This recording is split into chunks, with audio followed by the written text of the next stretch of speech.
Papakain tayo ng ating mga alaga. Ay, naku, nakalimutan kong isara to. Ewan kung bukas. Siguradong maraming ibon na nagbunyi. Pa tayo ng kainan. Papakain natin.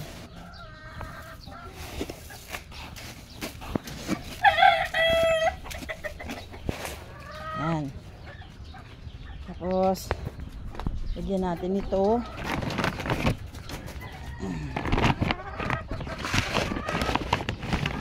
Mix natin.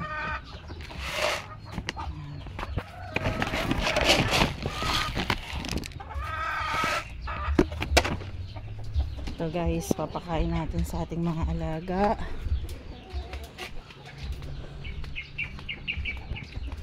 Tayo. Hihintay na sila. Uy, parang may mga itlog dun ah. Tingnan natin.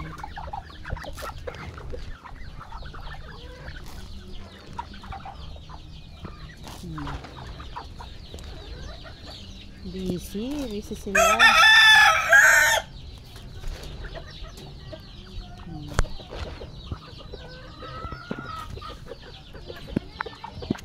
Tara. Lagay natin to dun sa kanilang pakainan. Ayan. Doon at saka dito. Tapos itong manok natin, bigyan din natin ng pagkain. Sasabi na lang natin. Pinakahig din naman kasi nila yan.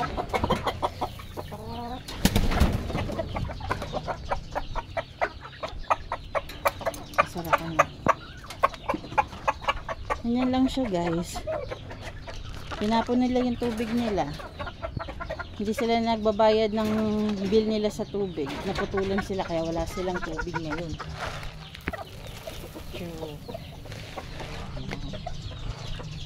So matagkain na sila.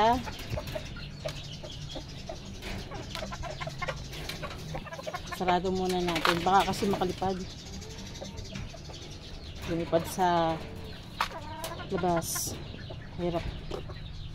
Dagdagan natin ito.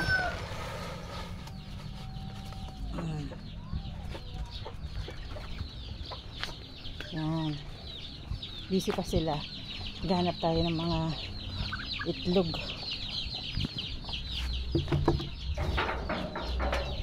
Ay, ito lang.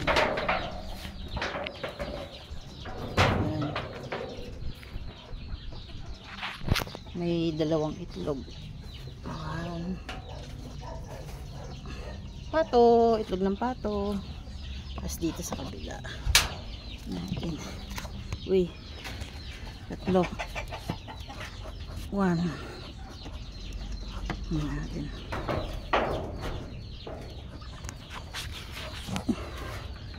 Oh. 5. Meron. Hindi natin na. Diba? May benepisyo rin tayo sa kanila. Nakuha nating itlog. Yan sila. Tingnan natin dito sa kabila. Meron. Wala. Wala. Yun lang.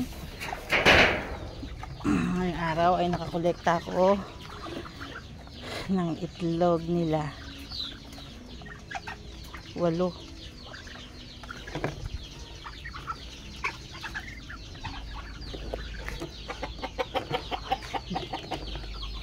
Yan guys, uwi na ako. Luluto ko na ito bukas ng umaga. Nilaga. Bye.